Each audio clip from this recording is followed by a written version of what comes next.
हक साहब, ये बड़ी विक्ट्री थी। वापस आपने अपनी पोजीशन मुत्तहिदा कौमी मूवमेंट पाकिस्तान ने गेन की।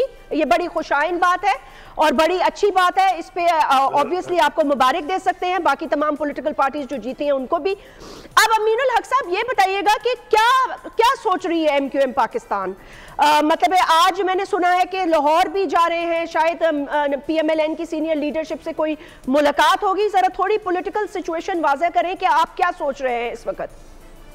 देखिए, MQM पाकिस्तान और PMLN का मेरा ख्याल है पिछले 2 महीने से गुड रिलेशनशिप मौजूद है। और आपको याद होगा कि 1.5 महीना पहले MQM का वक्त लाहौर भी गया था और लाहौर से भी PMLN का वक्त कराची आके मुलाकात की थी। और इस मुलाकात में हमने क्या एजेंडा रखा था? हमने एजेंडा रखा था कि हर सूरत में लोकल गवर्नमेंट को डिसेंट्रलाइज करना। और इसी नुक्ते की बुनियाद पे दोनों सियासी पार्टियों ने क्या किया, अपने अपने मंशूर में इसको हिस्सा भी बनाया है। खुशाइन बात थी ये। और मैं समझता हूँ कि अगेन जो सूरत हाल मैं समझता हूँ 8 फरवरी को उभर कर आई है कि MQM पाकिस्तान एक मजबूत आवाज के साथ, तवाना आवाज के साथ शहरी सिंध में अपनी ताकत का मुजाहरा किया है। तो मैं समझता हूँ इससे भी अवाम के एतमाद में इजाफा हुआ है। और इसी चीज को देखते हुए जो हमारी 17 सीट बनती है कौमी असेंबली के अंदर है, वो हमारी मैं समझता हूँ कि हुकूमत साजी में हर सियासी पार्टी की जरूरत बन जाती है। बेशक इसी हवाले से आज MQM का आला सदर खालिद अंकुल सिद्दीकी की क़यादत में लाहौर रवाना हुआ है। सियासी हिकमत अमली पे गुफ्तगू होगी। और यकीनन मेरा ख्याल है कि MQM कोई गवर्नरशिप की कोई वजारत मुशीर की बात नहीं करेगी, बल्कि वो एजेंडा है जो माजी में भी हम 1.5 महीने पहले डिस्कस किया था, उसी टॉप एजेंडे पे डिस्कस की जाएगी। और मैं समझता हूँ कि जो भी सूरत हाल होगी 1 या 2 दिन में वाज़ा हो जाएगी।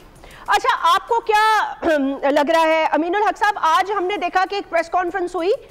चले पहले मैं ये बैरिस्टर गौहर वाला सवाल कर लेती हूँ। लगारी साहब, आप भी कुछ अगर पूछना चाहें, अगर आप अमीनुल हक साहब से कुछ पूछना बात करें, आप सवाल करें। जी मैं ये पूछ रही थी कि बैरिस्टर गौहर साहब से मेरी अभी बात हो रही थी, तो उन्होंने ये बात की कि देखिए वो जीत कर आए हैं, तो जाहिर सी बात है। और बड़ी आपको पता है इस वक्त वाज़े मतलब सबसे बड़ी पार्टी की सीट उन्हीं के पास है, चाहे इंडिपेंडेंसी से ही। लेकिन वो ये कह रही है कि जी हम हुकूमत बना सकते हैं, बनाना चाहेंगे, हमारी पहली प्रायोरिटी है, हम किसी पार्टी से जोड़ेंगे रिजर्व सीट्स को। और उन्होंने ये इंडिकेट भी नहीं किया, वाज़े तौर पर कहा कि MQM पाकिस्तान से हम बात कर सकते हैं और बात करना चाहेंगे। तो अभी कोई राब्ते हुए हैं या हो सकते हैं आपकी तरफ से? हाँ, देखिए, MQM पाकिस्तान शहरी सिंध की एक बड़ी सियासी पार्टी है और जो जमहूरी तरीक़ेकार के मुताबिक चलती है। और एक तरीक़ेकार ये है कि MQM के दरवाजे तमाम सियासी पार्टी के लिए खुले हुए हैं। जो सियासी पार्टी MQM से मुज़ाकरात करना चाहती है, हम खुले दिल खुले ज़हन के साथ उनके साथ बैठेंगे, बातचीत करेंगे। और अगर मैं समझता हूँ कि आज ये जहन उनका डेवलप हो रहा है तो अच्छी बात है। लेकिन अच्छी बात ये भी साथ साथ है कि MQM ऑलरेडी PMLN के साथ इंगेज भी है। और मैं समझता हूँ इंगेज किस लिए, मतलब कोई ज़ाती बेनिफिट के लिए नहीं, बल्कि मुल्क में जमहूरी रवायत को कायम दायम रखने के लिए, पार्लियामेंट की सुप्रीमेसी के लिए, पाकिस्तान की मजबूती और बिलखसूस शहरी सिंध के अवाम को बेहतरी के लिए। तो मैं समझता हूँ कि जो सियासी पार्टी MQM से मुज़ाकरात करना चाहे, MQM के दफ्तर हैदराबाद तशरीफ लाए, हम उनके साथ बैठेंगे।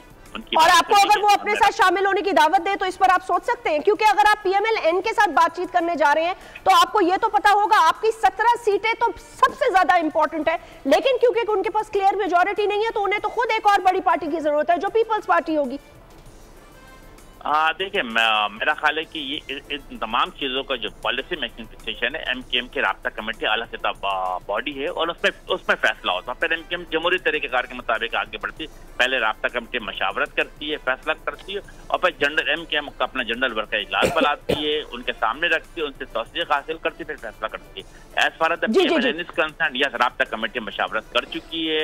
मेरा ख्याल है इसी तरीके से जनरल वर्क का इजलास से भी उनसे तौसीक़ कराई गई है। अगर कोई नेक्स्ट स्टेप आएगा तो ऐसा इन तमाम चीजों को दोबारा रिपीट करना पड़ेगा। अच्छा अमीनुल हक भाई, एक सेकंड, आमिर ज़िया साहब हमारे साथ यहाँ ट्रांसमिशन में हमारे सीनियर तरीन एनालिस्ट मौजूद है, वो आपसे कुछ सवाल करना चाहते हैं। जी आमिर भाई, गो अहेड। जी अमीनुल हक साहब, एक बड़ा बुनियादी सवाल है कि PDM-2 गालिबन बनने जा रही है, उसी तरह के इत्तेहाद होगा कि जी नून लीग और पाकिस्तान पीपल्स पार्टी, और उसमें गिव एंड टेक होगा। MQM ने जब PDM-1 को सपोर्ट किया था, बहुत सारे दोस्त आप लोगों से सवाल करते हैं और बिल्कुल वो है कि जी जो आपके बुनियादी मुतालबात थे उनमें से बहुत सारे पूरे नहीं हुए, और आपको जिन चीज़ों का आप मुतालबा कर रहे हैं, मतलब है कॉन्स्टिट्यूशनल अमेंडमेंट्स की बात कर रहे हैं, तो उसमें आपका तजाद बनता है पाकिस्तान पीपल्स पार्टी के साथ। तो किस तरह से आप उसको हल करेंगे? और पाकिस्तान पीपल्स पार्टी से ताल्लुकात को बेहतर किए बिना जो है वो कैसे अर्बन सिंध को, पूरे शहरी सिंध को, हैदराबाद हो, कराची और दीगर हमारे शहर सिंध के वो, उनको कैसे उनके हकूक दिलवाएंगे? देखिए आमिर, आपने बहुत अच्छा सवाल किया है। मैं समझता हूँ कि 2022 गालिबन 30 मार्च के एमकेएम पाकिस्तान दोपहर के 2 बजे प्रेस कॉन्फ्रेंस करके अलग हुई पीटीआई के साथ खिलाफ, और उसके बाद 22 अप्रैल को हुकूमत साजी का जो हुआ 2022 में, उसको हुकूमत का हिस्सा बनी थी। वो 16 महीने का हिस्सा था जो 8 अगस्त को खत्म हुआ।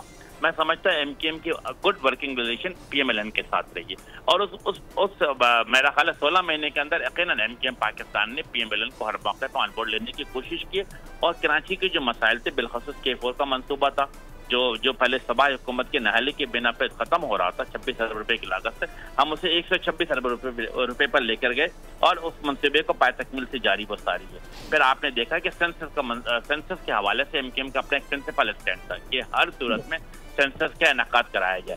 तो उस वक्त पीएमएलएन हुकूमत ने हमें सपोर्ट किया। हमने कराची के 70-72 लाख आबादी को बाजियाब कराया, कराची की सीट 21 से बढ़ा के 22 कर दी, 44 से बढ़ाकर सूबाई असेंबली के 47 कर दी, और फिर इसी तरीके से हैदराबाद यूनिवर्सिटी का मसला हल हुआ, वाइस चांसलर अपॉइंट हो चुके हैं, आज कल पे क्लासेस शुरू हो जाएंगी, ग्रीन लाइन के मंसूबे पे बेहतरी आई है। तो मैं समझता हूँ कि एक अच्छी वर्किंग रिलेशन उनके साथ थी। मेरा ख्याल है मुस्तकबिल में भी ये मामला आगे बढ़ सकता है। As far as the Pakistan peoples party is concern, मेरा ख्याल हम पीडीएम में हिस्सा तो नहीं थे, लेकिन हमने उनकी हुकूमत को सपोर्ट कर रहे थे, लेकिन इसके बावजूद एमकेएम पाकिस्तान सिंध हुकूमत का हिस्सा नहीं बनी थी। मैं समझता हूं कि इन तमाम चीजों पे अगले 1-2 दिन के अंदर जो वायदा पॉलिसी एमकेएम की आ जाएगी कि एमकेएम को आगे कैसे बढ़ना है। मैं समझता अभी तो हम कल, अच्छी बात है कि कल एमकेएम पाकिस्तान कराची जिना ग्राउंड के अंदर, यस जिना ग्राउंड अजीजाबाद में जश्न मनाने जा रही है। मेरा ख्याल हम जश्न मना के फारिग हो, तो मेरा ख्याल इन तमाम चीजों पर भी गौर किया जाएगा।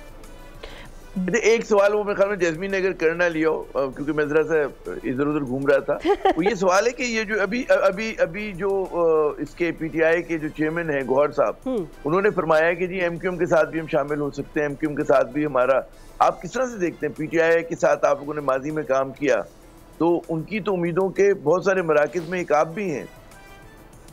जी देखिए आमिर, ये सवाल भी अभी इससे मिलता जुलता सवाल अभी जैस्मीन ने किया, लेकिन मैंने कहा कि एमकेएम बड़ी शहरी सिंध की बड़ी सियासी पार्टी है। एमकेएम जमहूरी तरीक़ेकार के मुताबिक आगे बढ़ती है, और उसके लिए एमकेएम के दरवाजे तमाम सियासी पार्टियों के लिए खुले।